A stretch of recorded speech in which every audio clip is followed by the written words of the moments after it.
All right, coming up next, it's a bantamweight matchup between Magic Marlon Moraes and Aljamain Sterling.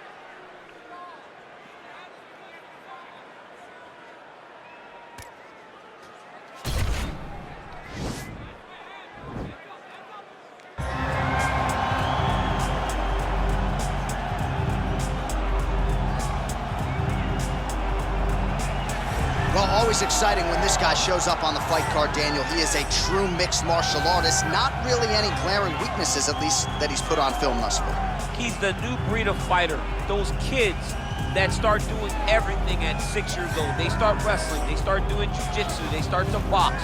He's one of those guys that has every one of those skills, and he does them all at an A+ level. He's got tremendous cardio. He is the type of fighter that in a few years will just litter the UFC roster across the board. And oftentimes his opponents will say he doesn't really do anything special, but he does everything at a plus level, and he believes he'll have a lot of advantages in this matchup tonight.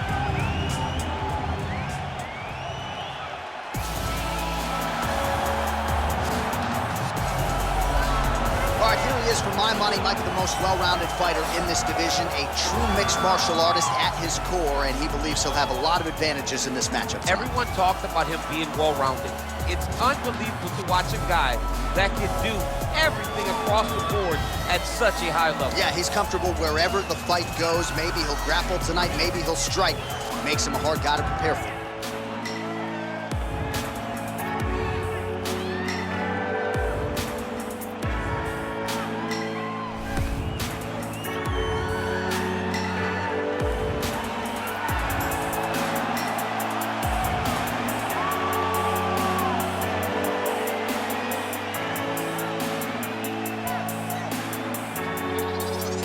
All right, now our tale of the tape for this bantamweight scrap.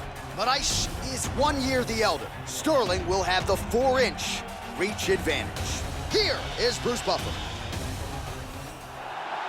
Ladies and gentlemen, this fight is 3 rounds in the UFC bantamweight division.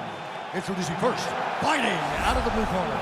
This man is a mixed martial artist, holding a professional record of 23 wins, 3 losses. He stands 5 feet 7 inches tall, weighing in at 135 pounds.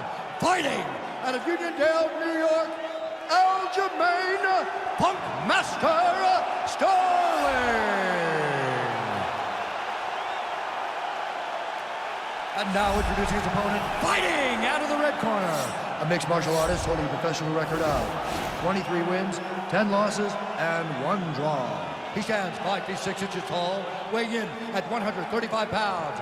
Fighting out of Toms River, New Jersey, Marlon Magic Moraes.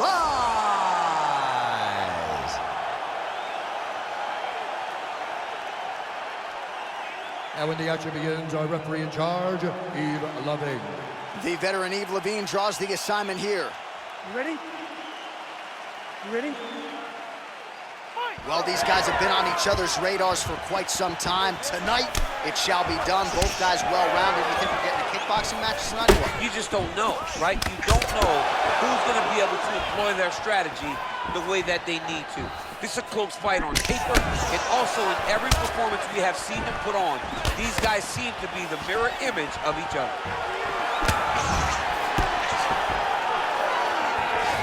I mean, can you imagine having a reach advantage like this? What a luxury! It's a luxury. I've never had one over the course of my entire career. But fighting guys that are taller, you struggle whenever they are very aware of such a massive advantage. This guy is going to try and use this tonight. Nice hammer fist. All right, good movement by him here on the ground. He really is a master of these transitions. He is a master of... Working on a guillotine.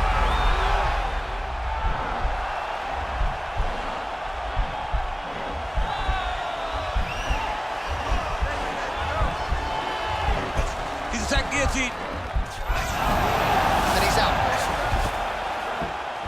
Well, you see all the grappling repetitions here. Just beautiful movement, seamless transitions on the ground. Over and over, these guys are doing things that you see in every jiu-jitsu gym around the country. All right, he's got the feet on the hips now, DC, in a pretty good position to get out, I would think, if he so chooses. Absolutely. This is the ideal position for escaping.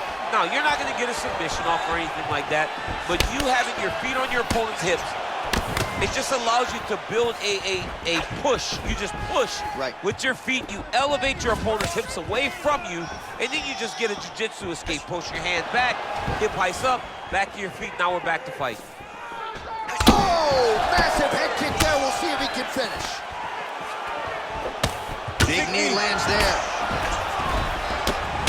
He's mixing up his target, throwing kicks, throwing punches. 27 total strikes have already landed for Moraes. Well, he's got the kicking game going tonight. Lands another one there. A beautiful kick, and all I can think of, better him than me. Trying to find a home for that right hand. Powerful leg kick land. DC, didn't take him long to find his range here tonight, huh? His timing is on point. Liver kick. Oh, and there's a takedown attempt, DC. Not a great one. Might as well tell your opponent you're shooting, huh? Yeah, he's your best friend. Tell him that you want to take him to his back and watch him defend and then beat you up when the fight stands. Oh, he got that knee to connect to the body, and if you're the defensive fighter here, you got to make sure you don't hit too many more of those. Cannot. You got to get the elbow side. Otherwise, one takedown is easy to defend. When you start stringing them together is when guys struggle. All right, a lot of high-level striking action in that last round. Daniel, take us through it, if you will. Tit for tat. Who has the best chin? It seemed as though they were looking for that answer. Senta aí. Você foi muito bem nesse round. Respira, respirando pelo nariz, soltando pela boca. Isso. All right, second round is underway. Your thoughts on what we saw over the first 5 minutes? I saw a very competitive round. It was very strategic. Expect these guys to really pick it up as we go forward in this fight.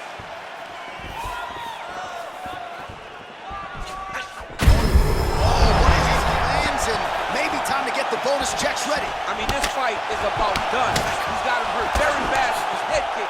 Now he has to find one more strike to end the night. Oh, really using his reach advantage there as he lands the punch, DC. Right hand on point.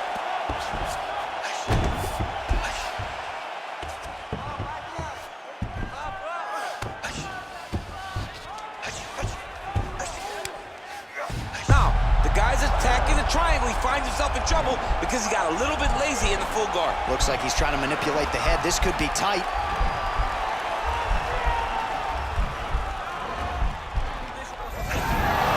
Nicely done. Strong bottom work here, staying busy.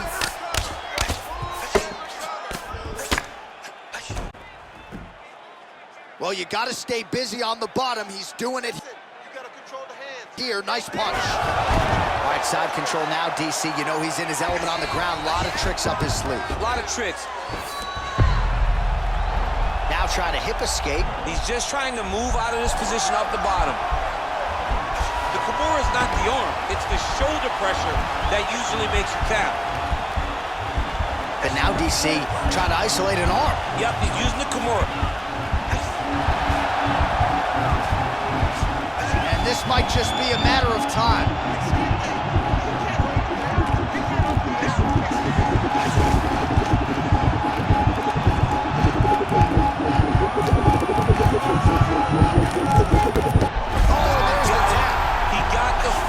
What a beautiful Kimura finish by this great fighter. And I don't care how high your threshold is for pain. When you're in that compromised state, better to tap and fight another day. It's so crazy because people think the pressure's on your arm. It's all your shoulder. When somebody has a really good Kimura, it feels like they're going to break your shoulder. That's why you have to tap. All right, so a wild round and a wild sequence there on the ground. DC, talk us through the highlight. He's such a phenomenal grappler. I don't understand how this guy wants to submit you. He is the best grappler, best submission specialist we've seen in a long time.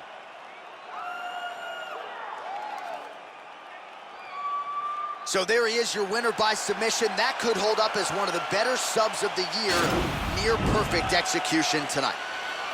Ladies and gentlemen, referee Yves Levine has called a stop to this contest at 3 minutes, 8 seconds of round number 2. Declaring the winner by tap out due to a Kimura, Moraes. All right, so what a performance by this young man here tonight as he gets the win by way of submission. He certainly put a lot of stock into getting the finish tonight, and he did just that. Congratulations. It was very tough fight, but he knew that if he did everything right, he can get to his position, which is the ground, and he would be able to find a finish by submission tonight. He did just that. You ain't my dog, you getting euthanized. Lying on the gang and speaking down, that shit is suicide. Black ain't no excuse, ain't getting low because we